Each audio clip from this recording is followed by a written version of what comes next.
Today we're going to look at section 1.7, which is about linear inequalities and absolute value inequalities. So quite a few things that we're going to be talking about today. We're going to look at interval notation as well as set builder notation. We'll look at intersections and unions in terms of intervals. We'll solve linear inequalities. We'll recognize inequalities with no solution or all real solutions, and we'll solve compound inequalities today.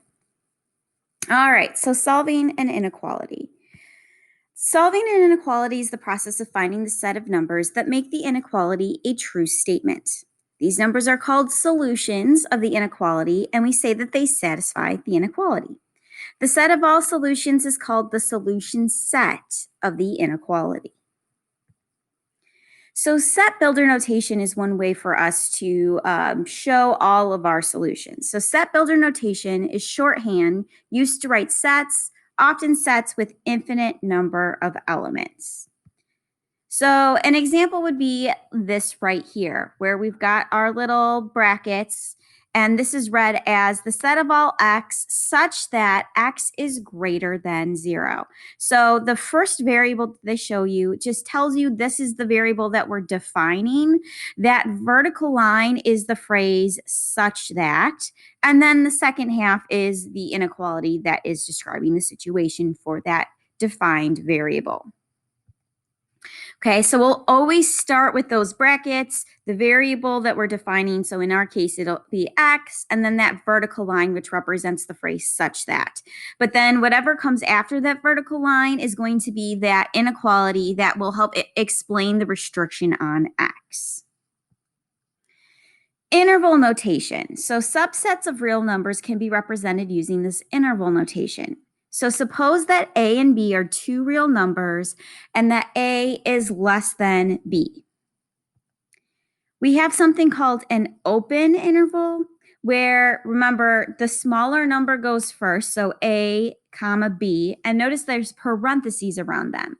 This represents the set of real numbers between but not including a and b. The closed interval, once again, a is first because it's smaller, so a comma b. Notice this time there are brackets around it. This represents the set of real numbers between and including a and b. The infinite interval, where a, once again, is smaller, and then we have an infinity sign, there's parentheses around it, represents the set of real numbers that are greater than a. The infinite interval negative infinity, comma b, where notice that there's a parenthesis on the end with the infinity sign, and then our bracket is with the b, represents the set of real numbers that are less than or equal to b. So what's the idea behind parentheses versus brackets? Parentheses indicates that they are not including the numbers in the interval. So anytime I see the parentheses and it's representing interval notation, we know that it is an inequality symbol where it's just like less than or greater than, okay? There's no equal to. The square brackets indicate that those numbers are included. And so that's when you're thinking about like greater than or equal to or less than or equal to. So parentheses and brackets are going to also be used when we are graphing our interval notation on our number line. Okay, so either pause this and you can go ahead and write these down. They're also in your book on page 165, but I just gave you a small snippet of all the different combinations between parentheses and brackets and all that kind of stuff.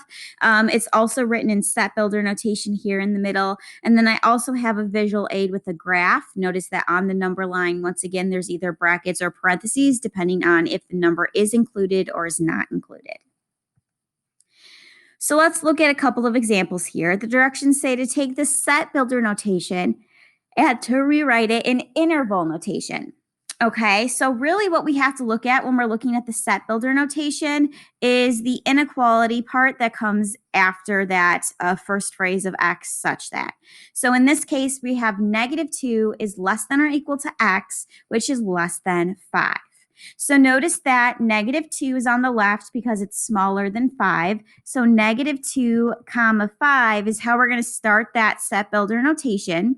And now with the inequalities as they are, because the first one says less than or equal to, the equal to part tells me that there has to be a square bracket with it. In the second inequality, because it is just less than and there's no equal to, that tells me that it's not being included. So that one is a parenthesis.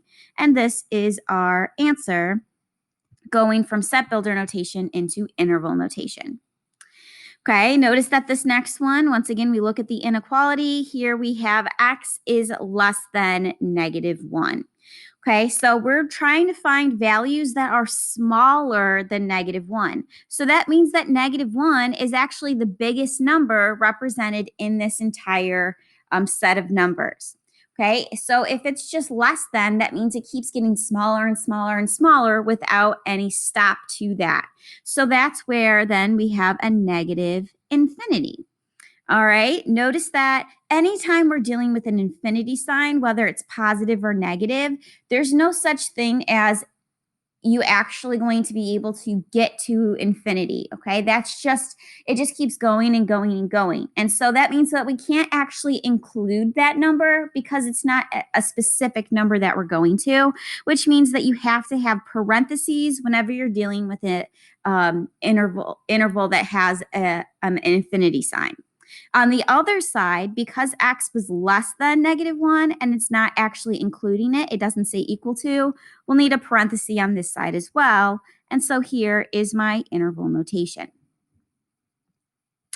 All right, so now we're going to do it backwards. Now I'm starting with interval notation and we're going to write it into the set builder notation. So remember, we're always going to be x such that, and then the second half is going to be the inequality. Okay, so notice that once again, the left side should be the smaller number, the right side is the bigger number. Because I have two specific numbers, I know that I'm going to have a compound inequality. So now it's just a matter of, well, what are the inequality symbols? The fact that -8 has a bracket with it tells us that that smaller number not only is smaller than x, but it also can equal it. And then on the other side, because the 15 has a parenthesis, that means that there is no equal to. It's not actually including it. So this would be my interval notation. Okay, and the next one, once again, we'll want x such that, and now we need the inequality sign. So the fact that the left-hand side says negative infinity, that meant that x just kept getting smaller and smaller and smaller.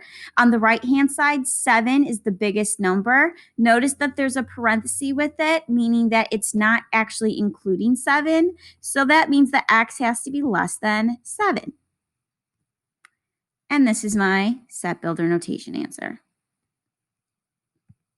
So pause the video, see if you can take the first one and write it into interval notation, and then take the second one and write it into set builder notation. Okay, so this is what we should have had. Notice that once again, in the first one, because x is less than 10, it's going to keep getting smaller and smaller and smaller. There's parentheses around both sides because nothing is actually being included. On the second one, notice that -14 is on the left, meaning that that's the smallest number, but there's a bracket with it, which means it has to include it. So that means it has to potentially equal it. On the right-hand side, it's a positive infinity, which means that it just keeps getting, x just keeps getting bigger and bigger and bigger. So that's why my inequality is x is greater than or equal to -14. All right, so now that we have an understanding on interval notation and set builder notation, now let's talk about intersections and unions of these intervals. So remember, intersections, which is donated as that upside down U, it is the set of elements common to multiple sets. Okay, so intersection, what do they have in common? Unions, which is denoted with a U symbol, is the set of elements containing all the sets. So you put everything together when you're talking about a union. You find only what you have in common when you're talking about an intersection. So steps to finding intersections and unions based off of the intervals and graphing. we're going to first sketch our interval on a number line. So whatever the interval is that's given to us, let's draw a picture of it.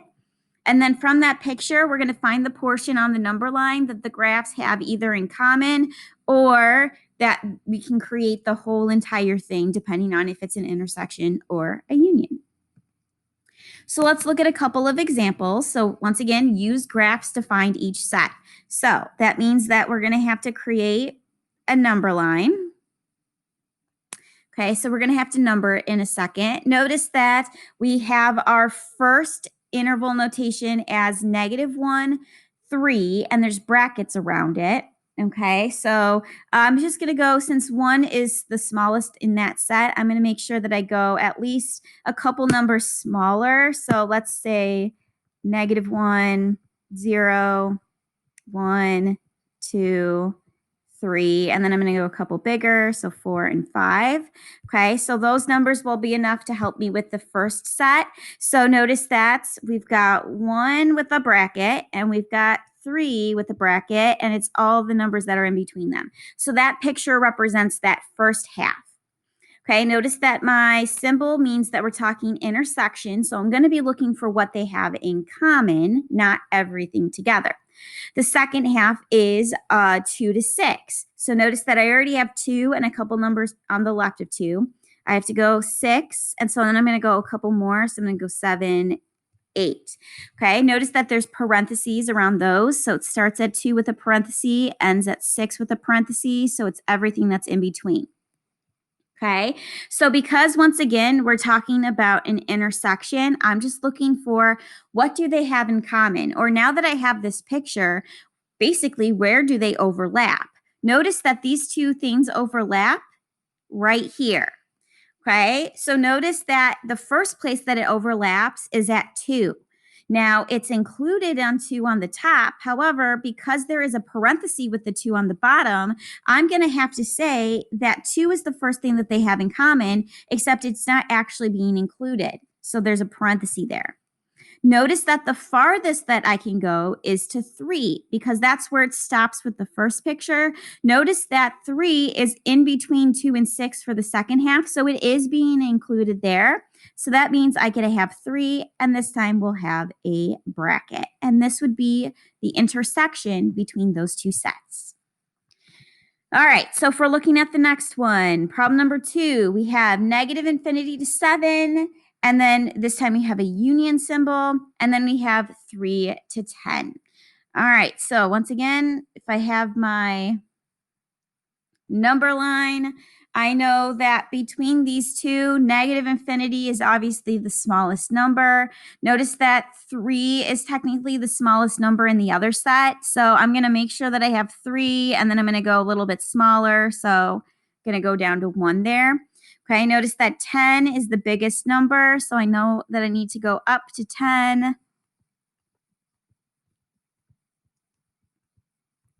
But then I'm going to go a little bit past it.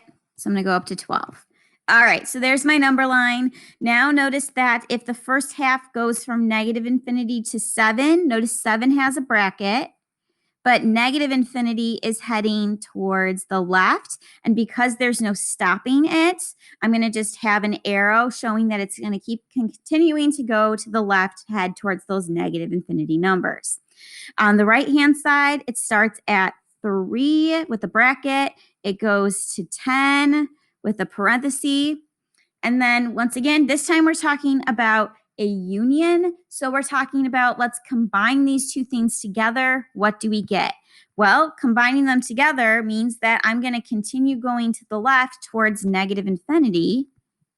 But then as I move to the right, the farthest right I can go is to 10, but 10 is not being included. So once again, remember, anytime I have an infinity or a -infinity, I have to have a parenthesis on the other side because 10 is the biggest number, but it's not actually being included. I had to have a parenthesis there as well.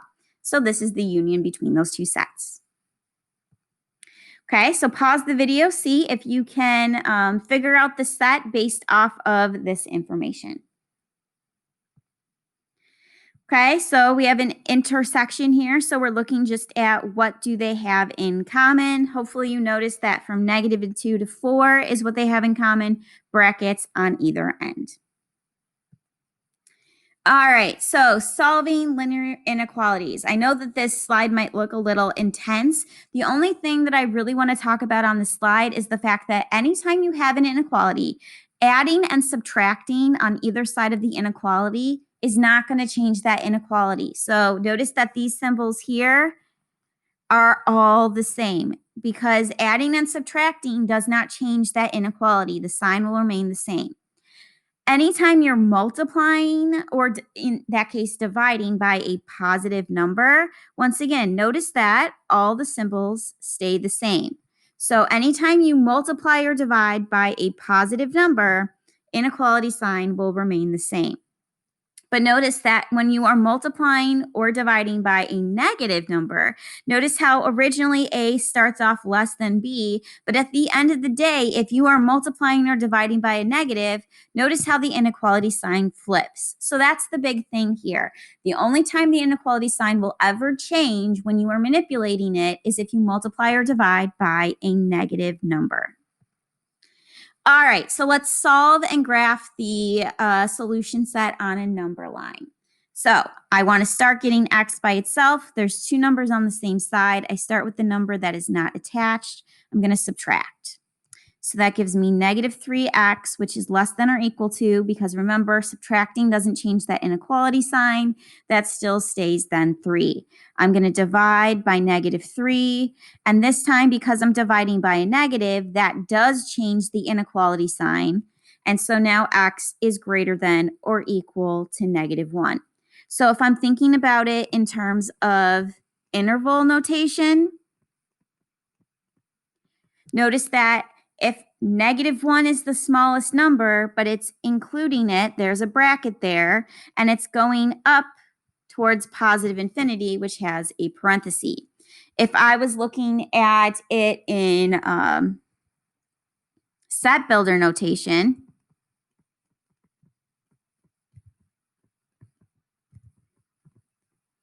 then we would define it as x such that x is greater than or equal to -1. So us solving that inequality is essentially then that inequality that goes in the set builder notation. Okay, so the last thing we have to do is graph it. So if I have my number line, and I know that x is greater than greater than or equal to -1. I know that I'm going to pick a couple of numbers on the left that are smaller than -1 just to kind of show how the number line is going. I know that because it's greater than or equal to, the equal to tells me that I have to have that bracket. And then as I continue to go up towards all of these positive numbers, I'm going to just have an arrow indicating that it's continuing to get bigger and bigger and bigger. And there is my graph. Okay, once again, let's solve and graph. So notice that the first thing I'm going to do is I'm going to distribute. That gives us 3x plus 3, which is greater than 3x plus 2. We've got variables on both sides, so I'm going to subtract 3x over to the other side. But notice that by subtracting the x's, I end up losing the x's, and I get this statement right here, that 3 is greater than 2. Because I lose the variables, I have to look at this inequality and ask myself, is this a true statement? And yes, it is a true statement. 3 will always be greater than 2. So because this is a true statement, that means that every single value of x will work in this inequality. So that tells us, if I was looking at interval notation, then I'm going to have -infinity to positive infinity, okay? Because every single value of x works, okay? So then if I was talking about set builder, then we'll have x such that -infinity is less than x, which is less than, infinity. All right, so then if I was to graph this, because every single number on this number line works, I'm just going to have no brackets, no parentheses. It's just going from all the way to the left, all the way to the right. Every single thing is going to work. All right, if we take a look at this next one, solving graphs. So notice that there's variables on both sides. I'm going to move the axes to get them together. Once again, notice that this ends up having us lose the x's, and we get 1 is less than or equal to -1. Okay, hopefully we understand that this is a false statement. A positive number cannot be less than or equal to a negative number. And so because that's a false statement, that means that there are no values of x that work. So that means that my answer is the empty set. And so because there's an empty set, I can't graph anything. So then I'm done. All right, the last thing we're talking about is a compound inequality. So it looks something like this, where we have -3 is less than 2x plus 1, which is less than or equal to 3. Okay, so in order to solve for x, we are going to create two inequalities by breaking it up like this. So we ignore that far right inequality, and it's just -3 is less than 2x plus 1, and we'd solve. Then we'd ignore the far left inequality, and we would solve 2x plus 1 is less than or equal to 3. Okay, so let's solve and graph this. So once again, I'm going to break it apart because it is a compound inequality. We're going to have 1 is less than or equal to 2x plus 3. And we're going to have 2x plus 3 is less than 11. So solving, I'm going to subtract the 3 over here. Remember, subtracting does not change that inequality sign. I'm dividing by a positive. So once again, that is not going to change that inequality sign either. So -1 is less than or equal to x. Over here, we'll do the exact same steps. I'm going to subtract 3. Then I'll divide by this positive 2. And once again, dividing by a positive does not change that inequality. So now x is less than 4. Okay, so as far as my interval notation goes, because it's less than or equal to, and -1 is smaller than 4, I know -1 goes on the left, and there's a bracket with it. 4 is the bigger number, so it's on the right, but it's a parenthesis because it's not being included. So there is my interval notation.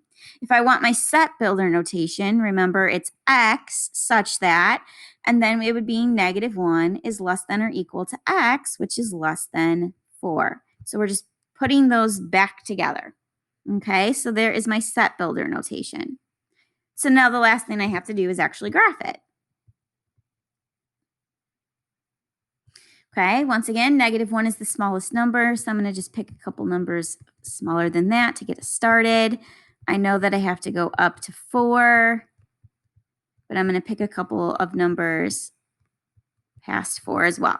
All right, so -1 is included, so there's a bracket. 4 is not included, so it's a parenthesis, and it's all the numbers in between. And there's my graph.